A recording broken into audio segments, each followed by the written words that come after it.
Tenth class 10th chapters circle exercise 10.2లో 5th problem.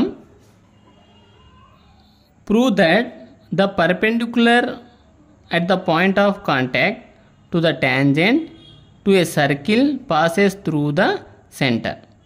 So prove that the perpendicular at the point of contact to the circle passes through the center. So ఇక్కడ figure draw చేసుకున్నట్లయితే AB అనేటువంటిది ఒక tangent, P అనేటువంటిది ఒక point of contact అవుతుంది, ఓ అనేటువంటిది centre అవుతుంది. ఇక్కడ ఎంపీ ఇది కూడా పర్పెండిక్యులర్ అవుతుంది అనేటువంటిది ప్రూవ్ చేయమంటున్నాడు. సో సాల్వింగ్ చేద్దాం. Radius of the circle is equal to OP. Radius వచ్చేసి OP according to the problem. క్వశ్చన్లో ఇచ్చినట్లుగా ప్రూవ్ దట్ అన్నాడు కదా. OP perpendicular to AB, OP perpendicular to AB. ఎప్పుడైతే అది అయిందో angle OPB is equal to 90 degrees. OPB is equal to ఇదంతా కలిపి ఎంత అవుతుంది? 90 degrees అవుతుంది. ఎందుకంటే పర్పెండిక్యులర్ అన్నాడు, ఓపీ పర్పెండిక్యులర్ టు ఏబి కాబట్టి. నెక్స్ట్ అట్లాగే MP perpendicular to AB, MP is perpendicular to AB. అప్పుడు చూడండి, ఎంపీ పర్పెండిక్యులర్ టు ఏబి అయినప్పుడు angle MPB is equal to 90 degrees. ఎందుకు? ఇది కూడా పర్పెండిక్యులర్ అన్నాడు కాబట్టి. So equation number 2 from equation 1 and 2 రెండు తీసుకున్నట్లయితే ఇక్కడ ఏమి ఎల్హెచ్ఎస్ ఆర్హెచ్ఎస్ ఆర్ ఈక్వల్. అప్పుడు ఏమవుతాయి? ఎల్హెచ్ఎస్లు కూడా ఈక్వల్ అవుతాయి. Angle OPB is equal to angle MPB is equal to 90 degrees. ఎందుకంటే only possible when MP passes through O. ఎందుకంటే ఎంపీ పాసెస్ త్రూ ఓ అన్నమాట. Perpendicular to tangent passes through the centre of the circle. Centre of the circle నుంచే perpendiculars form అవుతాయి అందుకని. 6th problem. The length of a tangent from a point A at distance 5 cm from the center of the circle is 4 cm. Find the radius of the circle. So దీనికి the length of the tangent ఏమిడా? PA యొక్క లెంత్ ఎంత అన్నాడు? From ఏ అంటే point వచ్చేసి ఏ దగ్గర నుంచి length of the tangent 4 centimeters. From the centre of the circle is 4 centimeters. Next ఇక్కడ చూడండి, the length of the tangent from a point A at distance 5 cm from the centre of the circle is 4 centimeters. So tangent వచ్చేసి AP, దాని యొక్క distance 4 centimeters. ఏ దగ్గర నుంచి సెంటర్కు 5 centimeter distance అని క్వశ్చన్లో ఇచ్చాడు. ఇండైరెక్ట్గా మనకు రేడియస్ కనుక్కోమన్నాడు అనమాట. ఇక్కడ find the radius of the circle, OP value find out చేయాలి. సో పిఏ అనేటువంటి tangent P point of contact అవుతుంది. అక్కడ ఎంత యాంగిల్ అవుతుంది అన్నాను? 90 degrees అవుతుంది. So 90 degrees angle. సో ఇది ఒక ట్రయాంగిల్ అనమాట, రైట్ యాంగిల్ ట్రయాంగిల్. ఓఏపి అనేటువంటిది ఒక రైట్ యాంగిల్ ట్రయాంగిల్. సో దీంట్లో 2 sides తెలుసు, థర్డ్ సైడ్ ఫైండ్ అవుట్ చేయాలి. ఎప్పుడైతే రైట్ యాంగిల్ ట్రయాంగిల్లో థర్డ్ సైడ్ ఫైండ్ అవుట్ చేయాలి అంటే బై యూజింగ్ పైథాగరస్ థీరమ్ను యూజ్ చేసి సాల్వింగ్ చేస్తామన్నమాట. So given PA is equal to 4 cm, tangent length of the tangent 4. Next distance from O to A, OA వచ్చేసి 5 cm. Angle P is equal to 90 degrees. Angle PA లేదంటే ఇక్కడ point of contact కాబట్టి 90 తీసుకోవాలి. By using Pythagoras theorem use చేస్తే a triangle OAP triangle. So right angle ఇక్కడ ఉంది కాబట్టి దీని ఆపోజిట్ సైడ్ ఏమవుతుంది? హైపోటెన్యూస్ అవుతుంది. ద లాంగెస్ట్ సైడ్ అనమాట ఇది, హైపోటెన్యూస్ కాబట్టి OA square is equal to OP square plus AP స్క్వేర్గా రాసుకుంటాం. So OA square is equal to OP square plus PA square అంటే hypotenuse square is equal to side square plus side square. OA 5 కాబట్టి 5 square is equal to OP square plus 4 square. ఓపీనే మనం ఇక్కడ కనుక్కోవాల్సింది, radius అవుతుందన్నమాట. So 5 square 25 is equal to OP square plus 4 square ఎంత అవుతుంది? 16 అవుతుంది. Plus 16 change చేస్తే ఏమవుతుంది, మైనస్ అవుతుంది. 25 minus 16 is equal to OP square. So subtract చేస్తే 9 అవుతుంది. 9 is equal to OP square. 9ను కూడా స్క్వేర్ ఫామ్లో రాసుకుంటే 3 స్క్వేర్గా రాసుకోవచ్చు. 3 square is equal to OP square. Here exponents are equal, bases also equal. OP is equal to 3 centimetres.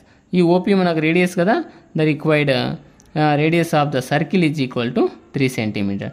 ఆ OP యొక్క డిస్టెన్స్ 3 సెంటీమీటర్స్ అవుతుంది. 7th problem. 2 concentric circles are of radius 5 cm and 3 cm. Find the length of the chord of the larger circle which touches the smaller circle. Concentric circle అంటే ముందు తెలియాలి మనం.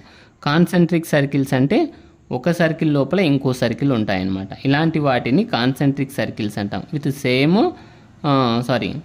Centre ఉంటుందన్నమాట. Centre నుంచి form అయినటువంటి number of circles అన్నింటిని కూడా ఏమంటామంటే కాన్సెంట్రిక్ సర్కిల్స్ అంటాం. 2 కాన్సెంట్రిక్ సర్కిల్స్ అన్నాడు. ఇక్కడ 2 సర్కిల్స్ డ్రా చేసుకున్నాము.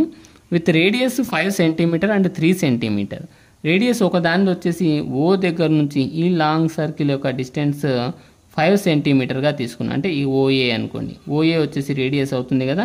ఇది ఒక సర్కిల్ యొక్క లెంత్ వచ్చేసి 5 సెంటీమీటర్. Next 3 centimetre. 3 సెంటీమీటర్ అంటే సేమ్ అదే సెంటర్ దగ్గర నుంచి ఓపీ అనమాట. ఓపీతో డిస్టెన్స్ తీసుకొని ఒక సర్కిల్ డ్రా చేసాము. ఇది 3 సెంటీమీటర్ రేడియస్ అవుతుంది. ఒకదాని రేడియస్ 5, ఒకదాని వచ్చేసి 3 centimetre. Next find the length of the chord of the larger circle. Larger circle యొక్క లెంత్ కనుక్కోవాలి, అంటే ఏబీ కనుక్కోవాలి. ఈ ఏబీ అనేటువంటిది ఏమవుతుందంటే లార్జర్ సర్కిల్కు ఒక కర్డ్ అవుతుంది. అదే సెంటర్ నుంచి ఫామ్ చేసింది అనుకోండి మనకు డయామీటర్ అవుతుంది. కానీ ఇక్కడ ఏబీ అనేటువంటిది సర్కిల్ను 2 పాయింట్స్ దగ్గర టచ్ చేసింది కాబట్టి ఇది ఒక కర్డ్ అవుతుంది. ఏబీ యొక్క లెంత్ కనుక్కోవమంటున్నాడు ఇక్కడ ఏబీ. నెక్స్ట్ లార్జర్ సర్కిల్ కాబట్టి which touches the smaller circle. ఈ లైన్ అనేటువంటిది మళ్ళీ స్మాలర్ సర్కిల్ను టచ్ చేస్తుంది అన్నాడు. లెంతీ సర్కిల్కి ఏమో ఏబీ అనేటువంటిది కర్డ్ అవుతుంది. ఇదే ఏబీ అనేటువంటిది స్మాలర్ సర్కిల్కి ఏమవుతుందంటే ట్యాంజెంట్ అవుతుంది అనమాట. ట్యాంజెంట్ ఎక్కడ ఫామ్ అయిందంటే పీ దగ్గర ఫామ్ అవుతుంది. సో పాయింట్ ఆఫ్ కాంటాక్ట్ అవుతుంది అనమాట. అంటే ఇండైరెక్ట్గా ఏమిడా, so OP is perpendicular to ఏబీగా రాసుకోవచ్చు. ఎప్పుడైతే ఇలా అయ్యిందో OPA is equal to OPB అవుతుంది. అంటే ఒక ట్రయాంగిల్ వాల్యూ కనుక్కుంటే ఇంకో దాన్ని యాడ్ చేసేయచ్చు అనమాట. So from the figure question understanding figure draw చేసుకునేది వస్తే ప్రాబ్లము ఈజీ అవుతుంది అనమాట. So given 2 circles of radius 3 centimetre and 5 centimetre. Smaller circle యొక్క రేడియస్ 3, లాంగర్ సర్కిల్ వచ్చేసి 5 సెంటీమీటర్తో సర్కిల్స్ డ్రా చేసాం. Let AB be the tangent to the inner. AB అనేటువంటిది inner సర్కిల్కు ట్యాంజెంట్ అవుతుంది. AB be the chord to the outer. AB అనేటువంటిది outer circle అంటే బయటి సర్కిల్కు కర్డ్ అవుతుంది అనమాట. CHORD కర్డ్ అనమాట. Join OP and OB. ఓపీను ఓబీను join చేసాము. Next in triangle OPB. OPB triangle మాత్రమే తీసుకుంటున్నా. OPB triangle.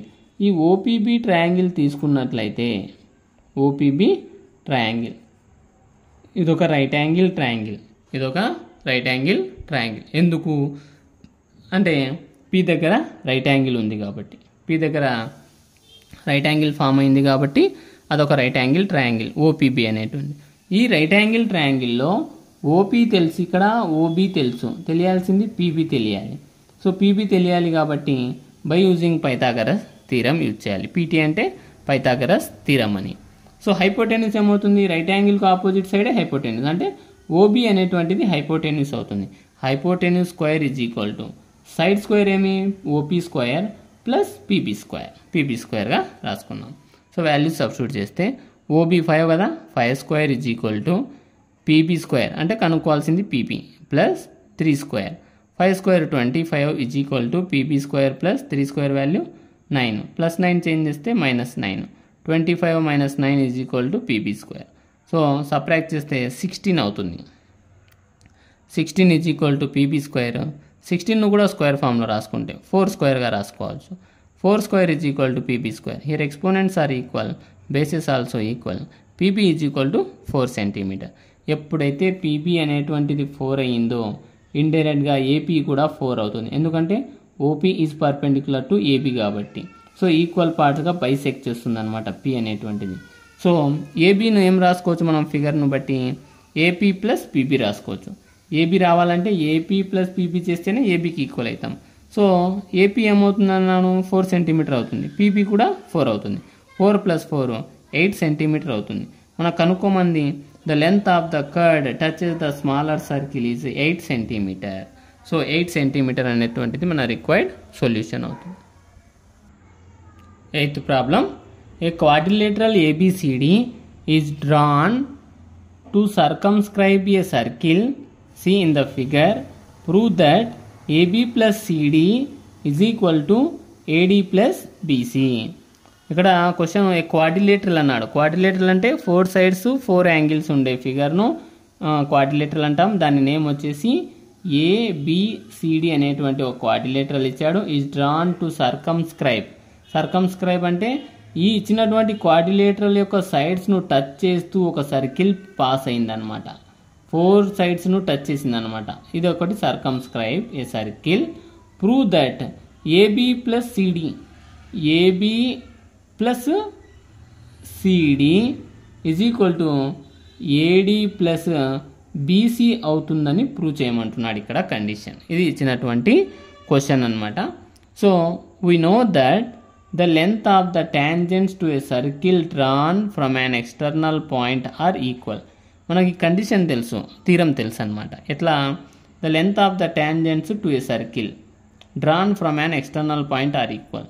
ఇవి ఏమవుతాయంటే ఈ AB next BC CD DA అనేటువంటివి టాంజెంట్స్ అవుతాయి అన్నమాట సర్కిల్కు.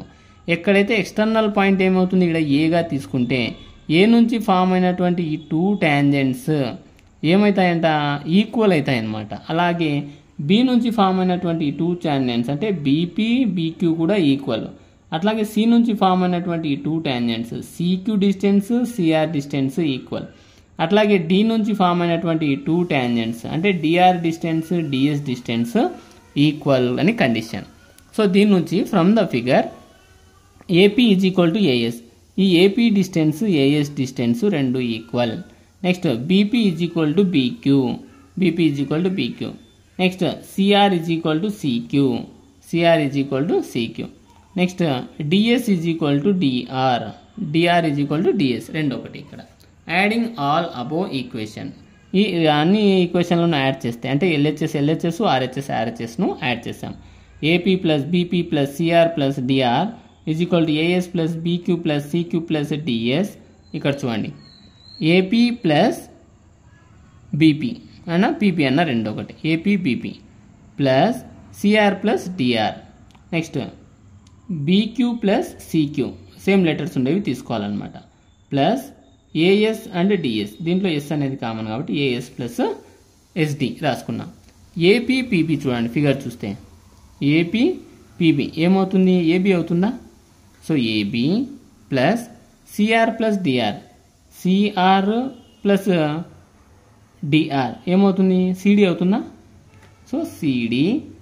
Next is equal to BQ plus QC, BQ plus QC అంత బీసీ అవుతుందా, ఇది BC plus next AS plus SD, AS plus SD total distance AD అవుతుందా, AD.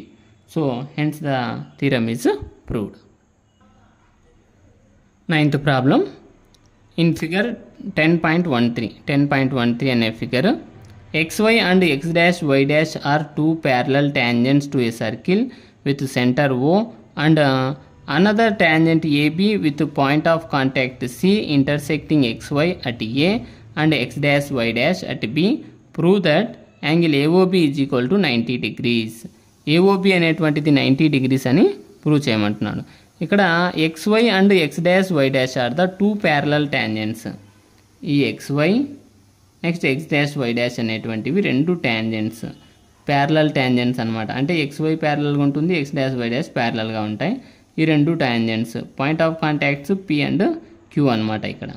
Next to a circle with centre O, centre O దగ్గర నుంచి form అయినాయి అనమాట. Another triangle ఏ tangent AB, ఇంకో tangent ఇచ్చాడు ఇక్కడ AB అనేటువంటిది టాంజెంట్. ఏబి. ఎందుకు? సర్కిల్ను ఒక ప్లేస్లో టచ్ చేసితే అక్కడ ట్యాంజెంట్ ఫామ్ అవుతుంది.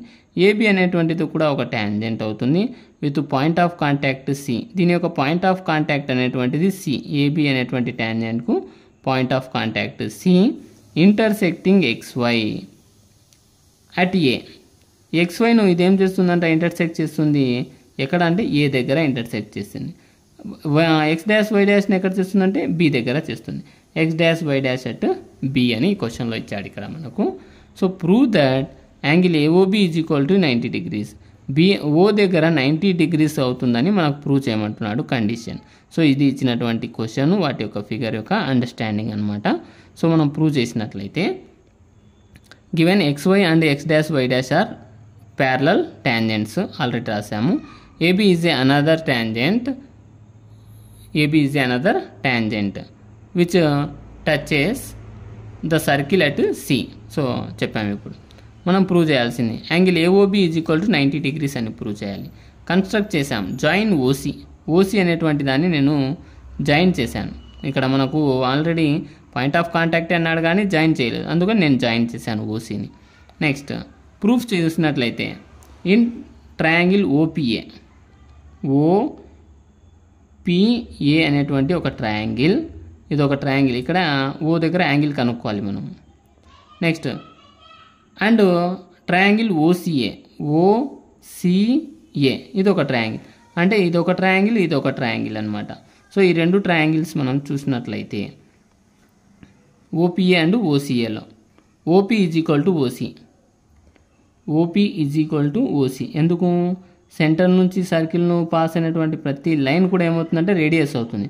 OP is equal to OC. So radii. Next angle P is equal to angle C. ఎందుకు అయ్యింది? ఇడ పాయింట్ ఆఫ్ కాంటాక్ట్ P ఇక్కడ 90నే, ఇక్కడ పాయింట్ ఆఫ్ కాంటాక్ట్ C కూడా 90నే. So radius perpendicular to tangent అన్నాడు, అంటే 90 degreesగా తీసుకున్నాం.